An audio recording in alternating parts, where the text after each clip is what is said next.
नमस्कार, मी ईशा जगताप. हॅलो 24 तास मध्ये आपलं स्वागत आहे. या विशेष कार्यक्रमातून आपण विविध क्षेत्रातील तज्ञांकडून विविध विषयांवर सखोल असं मार्गदर्शन मिळवतो. आज आपण अगदी अभिमानाने असं म्हणतो की प्रत्येक क्षेत्रात स्त्री पुरुषाच्या खांद्याला खांदा लावून वाटचाल करते. पण दुर्दैवाने अशी देखील परिस्थिती आज आहे की आजही अनेक दुर्गम भागांमध्ये जिथे सेवांअभावी किंवा शिक्षणाअभावी स्त्रियांना प्रगती करता येत नाही आणि आजही त्यांना एका अशा प्रोत्साहनाची आवश्यकता आहे की एकदा प्रोत्साहन मिळालं की ते चूल आणि मुलाच्या बेडीतून बाहेर पडून स्वतःची ओळख निर्माण करण्यासाठी उत्तुंग भरारी घेऊ शकतात. आणि अभिमानाने ही बाब सुद्धा म्हणता येते की आज अशा अनेक स्त्रिया आहेत ज्या स्त्रियांच्या हक्कांसाठी लढतात, त्यांना समाजात ओळख मिळावी यासाठी कार्य करतात. आणि असंच एक प्रभावी व्यक्तिमत्व आज आपल्या बरोबर आहे. नमस्कार पल्लवी मॅडम, कार्यक्रमात आपलं स्वागत आहे. नमस्कार. आपण चर्चेला सुरुवात करूया. तत्पूर्वी सौ पल्लवी अतुल चाकणकर मॅडमची ओळख करून देते. सौ पल्लवी अतुल चाकणकर ताई हे नाव पुण्यात अतिशय प्रसिद्ध आहे. पुण्यातील श्री आदिशक्ती सामाजिक प्रतिष्ठानच्या त्या अध्यक्षा आणि संस्थापिका आहेत. समाजात महिलांच्या सक्षमीकरणासाठी, त्यांना आत्मनिर्भर बनवण्यासाठी त्या सातत्यानं उपक्रम करतायत.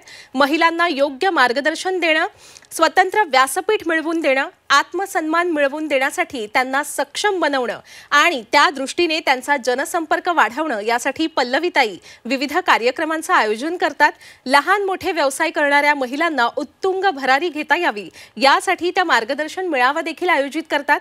पुणे शहर आणि पुणे उपनगरात महिला उद्योजक मेळावा, प्रशिक्षण कार्यशाळा, महिला आरोग्य शिबिर तसंच महिलांसाठी विविध सांस्कृतिक कार्यक्रम त्यांनी राबवलेले आहेत. गणेशोत्सव काळात श्रीमंत दगडूशेठ गणपती मंदिरात हजारो महिलांसह महाआरतीचं आयोजन त्या करतात. तसंच दरवर्षी आषाढी वारीत सासवडला जाऊन माऊलींचं दर्शन त्या घेतात आणि फराळ वाटप देखील त्या करतात. तसंच महिलांना एकत्र आणून त्यांचा इतर महिलांशीही संपर्क वाढावा यासाठी त्या मुक्त संवाद कार्यक्रमाचं आयोजन करतात. श्री आदिशक्ती सामाजिक प्रतिष्ठान मार्फत त्या हे सगळं कार्य करतायत. आता सुरुवात या प्रतिष्ठान पासूनच करूया. ताई, तुम्हाला कशी कल्पना सुचली की असं एक प्रतिष्ठान आपण सुरू करायला हवं, म्हणजे प्रेरणा कुठून मिळाली आपल्याला याची? माझे वडील DYSP असल्यामुळे घरात वातावरण हे नेहमी शिस्तबद्ध, आदरयुक्त आणि सेवाभावचं असं वातावरण होतं. तर लहानपणापासून आमच्या घरामध्ये पोलीस खात्यात असल्यामुळे बऱ्याच समाजसेवा किंवा सामाजिक जे अडचणी असायच्या त्याच्याबद्दल आमचं बोलणं होत होतं. आणि मी लहान असल्यामुळे मी नेहमी वडिलांशी त्या गोष्टीवरनं, मुद्द्यांवरनं मी बोलत होते, छोट्या छोट्या गोष्टी डिस्कशन करत होते. आणि डिस्कस करत असताना ते माझ्या मेंदूला छोटा असं उत्तर देत होते आणि त्यातूनच मला थोडंसं अशी घडण होत गेली. आणि शाळेत असं वातावरण होतं की तिथे बऱ्याच आम्हाला समाजसेवाचं वगैरे आम्हाला तिथे शिबिरं वगैरे घेतली जात होती. आणि शाळेतूनच आम्ही छोटे छोटे वृक्षारोपण किंवा स्वच्छता मोहीम किंवा स्वच्छता शिबिर वगैरे असे घेतले जात होते. त्याच्यात मी पार्टिसिपेट करत होते. नंतर माझं ग्रॅज्युएशन हे BA सायकोलॉजीमध्ये झालं आणि वयाच्या 21व्या वर्षी माझं लग्न झाल्यानंतर माझे मिस्टर अतुल चाकणकर हे समाजसेवकच होते. आणि ते समाजसेवक असल्यामुळे त्यांच्याबरोबर जे आपले उपक्रम किंवा जे शिबिर किंवा रक्तदान शिबिर काही जे असेल त्याच्यामध्ये मी हळूहळू पार्टिसिपेट करायला लागले. आणि त्याची आवड तर होतीच, फक्त त्याला आता त्यांच्यासोबत असल्यामुळे अजून जरा त्याला एक योग्य मार्गदर्शन मिळालं. बरोबर आहे. आणि त्या म्हणजे माझ्या मिस्टरांबरोबर काम करत असताना आम्ही कोविडची बरोच कामे केली, रक्त शिबिरं केली, आरोग्य शिबिर केलं, महिलांसाठी सुद्धा सक्षमीकरणाचं, महिलांना व्यवसायात व्यासपीठ मिळावं म्हणून सुद्धा काम केलं. पण ते काम करत असताना मला असं जाणवलं की आपण फक्त महिलांसाठी जास्त काम करायची जास्त प्रमाणात गरज आहे, म्हणजे आपल्या पुण्यासारख्या किंवा धारीसारख्या एरियामध्ये. तर म्हणून आम्ही एकदा मला अजून एक किस्सा आठवतो की आम्ही ऑफिसमध्ये 5-6 जणी बसलो होतो. तर तेव्हा एक जण मला म्हणाली, पल्लवी ते तुम्ही समाजकार्य तर करताय, तर आपण एक महिलांसाठी एक प्रतिष्ठान काढूया. तर मग ज्या प्रतिष्ठानामार्फत आपल्याला बऱ्याच काही महिलांसाठी उपक्रम राबवता येतील किंवा काही करता येईल. बरोबर आहे. आणि मग ही अशी सुरुवात झाली. आणि नवरात्राचा वेळ होता, नवरात्राचे दिवस होते. मग सगळ्यांनी मिळून श्री आदिशक्ती प्रतिष्ठान नाव एकत्र येऊन आम्ही असं नाव ठरवलं, ज्यामध्ये आदिशक्ती म्हणजे आपल्या एखाद्या शक्तीचा आपल्याला ऊर्जेची सुरुवात असं म्हणून आम्ही श्री आदिशक्ती प्रतिष्ठानची स्थापना झाली. अतिशय धगधगतं आणि ऊर्जावान असं हे नाव आहे. खरं तर आपण जेव्हा समाजात बदल घडवत असतो त्या बदलाची सुरुवात ही समुपदेशाने केली जाते. म्हणजे आपल्या मनात जी कल्पना आहे ती लोकांच्या मनात रुजावी यासाठी त्यांना समजवावं लागतं. आणि आपण सुद्धा महिलांमध्ये जेव्हा बदल घडवताय तेव्हा त्यांचं व्यवस्थित समुपदेशन सुद्धा करता. महिलांसाठी एक वेगळं असं समुपदेशन केंद्र असावं ही कल्पना तुमच्या मनात कुठून आली? आम्ही जेव्हा प्रतिष्ठानच्या मार्फत तो छोटे छोटे उपक्रम राबवत होतो आणि तिला जेव्हा शिबिर किंवा काय घेत होतो तेव्हा आम्ही मला त्यांच्या बरोबर जेव्हा जास्तीत जास्त बोलणं होत होतं, जेव्हा त्यांचं कॉन्टॅक्ट होतं तेव्हा मला लक्षात आलं की त्यांच्या मानसिकतेवर काम करायची जास्त गरज आहे. आपण कितीही त्यांना व्यवसाय मार्गदर्शन दिलं किंवा कोणत्याही क्षेत्रातलं मार्गदर्शन दिलं तर ती मानसिक स्वस्थ असेल तरच ती व्यवस्थित मानसिकता बदलण्याची फार आवश्यकता. एक्झॅक्टली. आणि म्हणून त्या आणि बघितलं की ती मानसिक खुश नाहीये. काय होतं, एक आपली महिला जी असते ही इतरांना खुश करण्यामध्ये किंवा घरची जबाबदारी पार पाडण्यामध्ये ती विसरून जाते की तिला काय हवंय, तिला काय आवडतं. मग या संकल्पनेने आम्ही पहिला सुरुवात केलं मन मोकळं माझं व्यासपीठ असं एक असा छोटासा उपक्रम राबवला ज्याच्यामध्ये महिला येणार होती, आमच्याबरोबर बोलणार होती आणि तिचं आम्ही ऐकणार होतो आणि तिच्यावर आपण मार्गदर्शन करणार होतो. असे तज्ज्ञही तेव्हा आपल्याबरोबर बसले होते. पण तेव्हा मला असं लक्षात आलं की वेळेच्या मर्यादेमुळे थोड्याच महिलांशी कॉन्टॅक्ट झालं आणि त्यांना ते पूर्णपणे आम्हाला मार्गदर्शन करता आलं नाही. म्हणून परत तोच उपक्रम राबवला. पण तो आम्हाला असं जाणवलं की त्यातही महिला अगदी थोड्याच प्रमाणामध्ये महिलांशी कॉन्टॅक्ट होत होतं. म्हणून त्यातून संकल्पना सुचली की आपण समुपदेशन केंद्र काढू, ज्याच्यामध्ये दर आठवड्याला जर आपण समुपदेशन केंद्र काढलं तर आपण तिथे महिला येतील, बोलतील आणि त्यांना जास्त वेळ देता येईल. जिथं आपले तज्ज्ञ त्यांना जास्त वेळामध्ये व्यवस्थित त्यांना मार्गदर्शन करू शकतील. हेच आपलं मेन उद्दिष्ट होतं ना, की त्यांना ते मार्गदर्शन मिळावं. आणि मग विचार केला की महिला जी असते ही इतरांसारखी सगळ्यांसाठी खर्च करते, सगळ्या गोष्टींवर खर्च करते. मग हे समुपदेशनमध्ये ती खर्च करेल का? म्हणून मग आम्ही हे मोफत चालू केलं. मोफत केलं की कदाचित ती महिला की म्हणजे तिला असं आम्हाला अडकवायचं नव्हतं की बाबा जास्त पैसे घेतल्यामुळे ती येत नाहीये किंवा ती तिथपर्यंत पोहोचत नाहीये. म्हणून आम्ही हे मोफत समुपदेशन केंद्र चालू केलं. आणि याच्या मागचा विचार आपला फार महत्वाचा आहे ताई. हो बरोबर आहे. आता आपण सांगितलं की आठवड्याचे काही दिवस आपण निश्चित केलेले आहेत, या दिवशी आपण समुपदेशन केंद्र चालवता. आपल्या सर्व प्रेक्षकांना सुद्धा आपण सांगा की हे समुपदेशनाचे वार कोणते आहेत, वेळ कोणते आहे आणि त्यासाठी कुठे संपर्क साधू शकतात महिला? आपण सन सिटी आनंद नगरमध्ये आपलं मोफत समुपदेशन केंद्र आहे जे पुण्यामध्ये. ते शुक्रवारी सकाळी 11 ते 6 वाजेपर्यंत असतं. मग त्याच्यामध्ये आपण फोन नंबरमध्ये बुकिंग घेतो, त्यांना एक अर्धा तासाचा वेळ देतो आणि मग त्याच्यानुसार आपण त्यांचं पहिल्या एका सेशनमध्ये ते होत नाही. मग ते पहिल्या याच्यामध्ये त्या पहिलं मन व्यक्त करतात, त्यांची बाजू ऐकतो आणि याच्यावर सगळ्यांच्या तज्ज्ञांचे विचार घेऊन आम्ही त्यांना योग्य ते मार्गदर्शन करतो. अच्छा. आणि त्याच्यासाठी जर त्यांना आपल्याशी संपर्क साधायचा असेल तर संपर्क क्रमांक हा स्क्रीनवर दिलेलाच आहे. आपण नक्कीच त्याच्यावर संपर्क साधू शकता ताईंसोबत. ताई, खरं तर जेव्हा एखादी स्त्री असते ती घरातून दारात जाते तेव्हा तिला म्हणजे काही दुर्गम भागांची मी गोष्ट करते किंवा आता शहरी भागातही अशी परिस्थिती असू शकते, तिला अनेक अग्निदिव्य पार करावी लागतात. बरोबर आहे. त्याचबरोबर जेव्हा एक स्त्री दुसऱ्या स्त्रीसाठी हे कार्य करत असते, तिला प्रोत्साहित करत असते, तिला तर अनेक आव्हानं पेलावी लागतात. नक्कीच. अर्थात जेव्हा आपण महिला सक्षमीकरणासाठी कार्य सुरू केलं असेल आपल्याला सुद्धा अनेक आव्हानं पेलावी लागत असतील. त्याच्यापैकी सर्वात मोठं आव्हान तुम्हाला कुठलं वाटलं? आम्हाला जेव्हा आपण समुपदेशनाच्या मार्फतमध्ये आपण महिलांशी जेव्हा कनेक्ट होत होतो तर तेव्हा आम्हाला जाणवत होतं की ती पूर्ण घरात गुरफटलेली आहे, ती घरात अडकलेली आहे. ती पहिला नवऱ्याचा विचार करते, मुलांचा विचार करते आणि तिथपर्यंत समुपदेशन केंद्रामध्ये सुद्धा येताना ती घाबरते. ती घरी न सांगता. हो, कसं असतं ना, याच्यासाठी कोणी बळजबरी करत नसतं. प्रत्येक वेळेला दरवेळेला आपल्यात उपजतपणे ती एक माया असते, तो एक गुण असतो की नाही मी मुलांचं सोडून बाहेर कशी जाऊ. बरोबर आहे. त्याच्यावर सुद्धा मात करावी लागते. बोला. नक्कीच. आणि काय होतं की जेव्हा ती म्हणजे मला असं वाटतं की महिलांची अशी मेंटॅलिटी की समुपदेशन म्हणजे सायकोलॉजीचा प्रॉब्लेम असेल तरच जातात का, मानसिकतेवर काही आजार असतील तरच जातात का. पण त्यांना ते समजवणं आम्हाला जास्त अवघड गेलं. अच्छा. आणि त्यातही बऱ्याच ज्या महिला आमच्यापर्यंत येत होत्या ना, त्या महिला म्हणत होत्या की मी घरी सांगून आलेली नाहीये. म्हणजे हे आम्हाला असं जाणवत होतं की म्हणजे हे डॉक्टरचं क्लिनिक नाहीये, हे डॉक्टरचं नाही आहे की तुम्हाला तिथे जाताना घरी म्हणजे पूर्ण विचारसरणी करून आणि घरी नाकार येईल असं नाहीये. हा सगळ्यात मोठा आम्हाला प्रॉब्लेम असं जाणवत होता. मी सुरुवातीला जेव्हा आपली ओळख करून दिली आपल्या सर्व प्रेक्षकांना, तेव्हा आपण राबवत असलेल्या वेगवेगळ्या कार्याचा मी उल्लेख केला आणि ते खरोखर कौतुकास्पद आहेतच. इतकं मनापासून हे सगळं कार्य करताना खूपच कौतुकास्पद आहे. जेव्हा आपल्याला समोरच्या व्यक्तीमध्ये बदल दिसत असेल, महिला जेव्हा येऊन सांगत असेल की ताई थँक्यू, खूप आभार की आता मी सक्षम झालेले, तेव्हा किती चेहऱ्यावर आपलं समाधान दिसत असेल. तर आपण स्वतः सांगा की आपण राबवलेल्या अशा कोणता उपक्रम आहे ज्याचा सर्वाधिक परिणाम दिसला? सर्वात मध्ये म्हणजे आम्ही पहिला जो उपक्रम राबवला तो पहिली महिला दहीहंडी. सिंहगड रोडवर पहिली महिला दहीहंडी. आणि हे कोणत्या वर्षात झालं? हे आता रिसेंट 2025 मध्ये.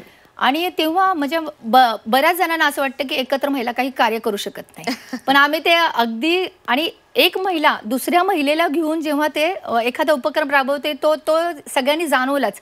सिंहगडवरच्या सगळ्या वेगवेगळ्या क्षेत्रातल्या महिला एकत्र आलो आम्ही, आणि त्यांनी ते आनंदाने त्यांनी म्हणजे नियोजनापासून ते दहीहंडी फुटेपर्यंत ते जे महिला दहीहंडी जी केली आणि त्याच्यामध्ये जेवढं पार्टिसिपेट केलं तेव्हा खरंच प्रोत्साहन इतकं सुंदर मिळालं होतं ना, ते फारच उल्लेखनीय. आणि मला अजूनही ते हृदयस्पर्शी आहे की एवढं सुंदर झालं. आणि जेव्हा मी स्टेजवर होते आणि जेव्हा हजारो महिला खाली होत्या, जी दहीहंडी फोडणारी छोटीशी मुलगीपासून ढोल वाजवणारी जी महिला, मला एवढं छान वाटते खरंच.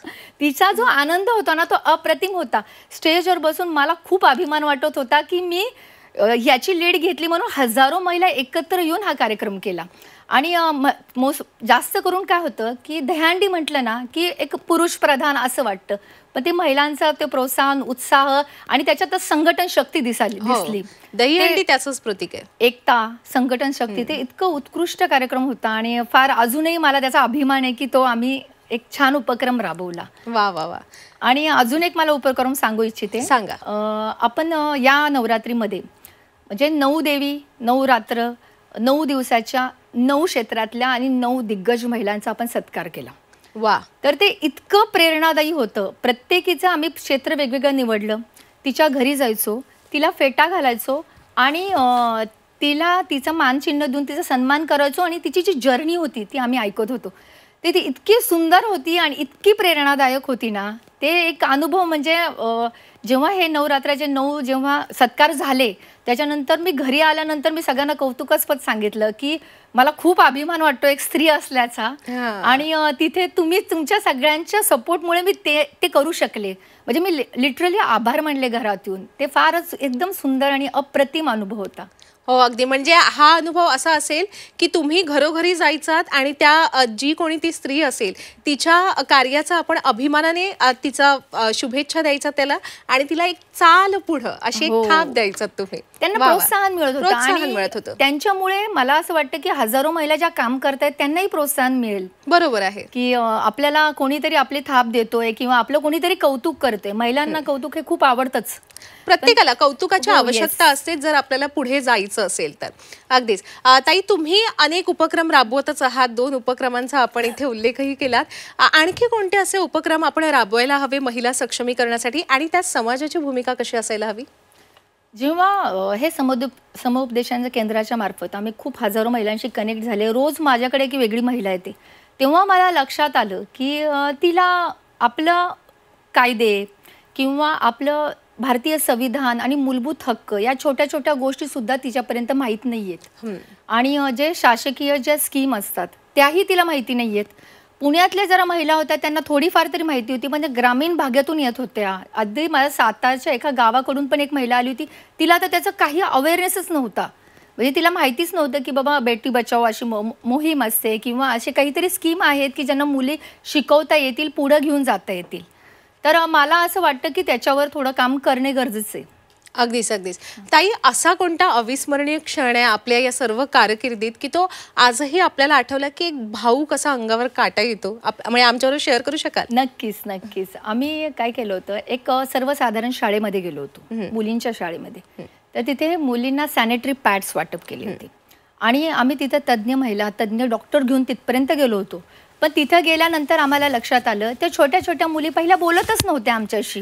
त्यांना असं वाटत होतं की सॅनिटरी पॅड्स किंवा आरोग्य या रिलेटेड बोलणार एवढ्या त्या खुलून असं बोलत नव्हत्या. पण त्यानंतर त्या बोलायला लागल्या आणि त्यांनी आम्ही आरोग्याचं अवेअरनेस करून दिला. त्यांना त्याचा वापर कसा करायचा किंवा हे वापर ते जेव्हा आम्ही सगळ्यांना सांगितलं, आमच्या डॉक्टरांनी एक्सप्लेन केलं, तर त्या जाताना लिटरली रडत होत्या आणि माझा फोन नंबर घेतला त्या मुलींनी, छोट्या मुलींनी, आणि अजूनही त्या मला फोन करतात की ताई असं झालं, ताई असं झालं, मग आम्ही काय करू. ते एक अनुभव एक ना एक वेगळा होता. ती प्रत्येक छोटी मुलगी मला गाडीपर्यंत सोडवायला आली होती की मला एकीने तर हातावर पप्पी घेतली. म्हणजे एक खूप अनुभव एकदम वेगळा होता.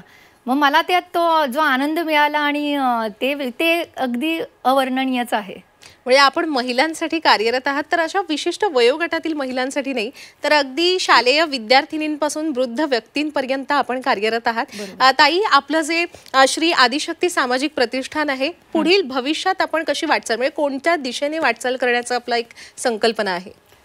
मला असं वाटतं की आपण म्हणजे जेव्हा खूप हजारो महिलांशी कनेक्ट होतोय, तर तेव्हा मला असं वाटतं त्यांच्या कायद्यासाठी त्यांना कळायला पाहिजे, यासाठी काम करावं.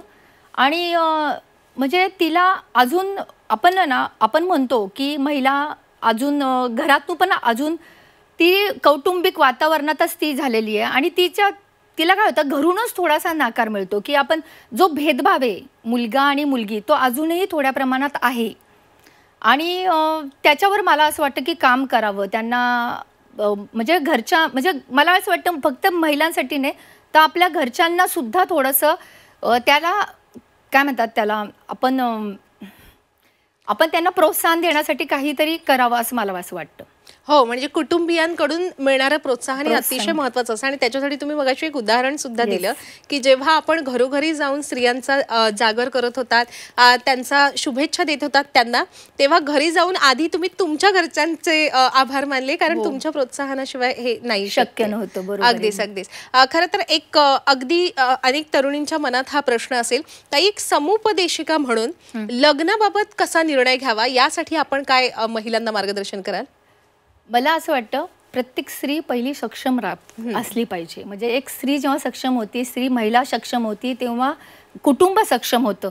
आणि कुटुंब सक्षम झालं की मग समाज हा सक्षम होईल. म्हणजे तिला सक्षमी करून स्वतःच्या पाया उभं करून आणि तिचे पूर्ण विचार, तिची मानसिकता झाल्यानंतरच तिचा लग्नाचा विचार करावा असं वाटतं मला. अच्छा, आतापर्यंत आपण जी माहिती दिली आपल्या प्रतिष्ठानविषयी, आपल्या अनुभवांविषयी, त्याच्यातून असं लक्षात आलं की आपण पुण्यात कार्यरत आहात. बरोबर. पण खरं तर आपलं कार्य हे पुण्याबाहेरही व्यापलेलं आहे. त्याविषयी आपण माहिती द्या. आणि पुण्याबाहेरील महिलांना जर आपल्याशी संपर्क साधायचा असेल तर त्यांनी काय करावं हे सुद्धा सांगा. आपण आता पुण्यामध्ये तर कार्य करतोच आहे, पण माझी इच्छा आहे की पुण्यानंतर महाराष्ट्रातही प्रत्येक ठिकाणी जाऊन महिलांचं काउन्सलिंग किंवा त्यांना असलेल्या अडचणी याच्यावर आपण त्यांच्याशी खुलून बोललं पाहिजे. मला असं वाटतं की एकच समुपदेशन केंद्र नाही पाहिजे, प्रत्येक छोट्या गावांमध्ये सुद्धा ते केलं पाहिजे, जेणेकरून तो अवेअरनेस निर्माण होईल. अगदीच. आणि लवकरच आपली ही इच्छा सुद्धा पूर्ण होईल आणि अनेक महिलांना सक्षमीकरणाची वाट मिळेल. आता आलेलो आहोत आपण या कार्यक्रमाच्या समारोपाकडे. ताई, जाता जाता ज्या आपल्या प्रेक्षकांमध्ये महिला आहेत, तरुणी आहेत, लहान मुली आहेत, त्यांना आपण काय संदेश द्याल? मला असं वाटतं की सगळ्या महिलांनी स्वतःला पहिलं घडवा.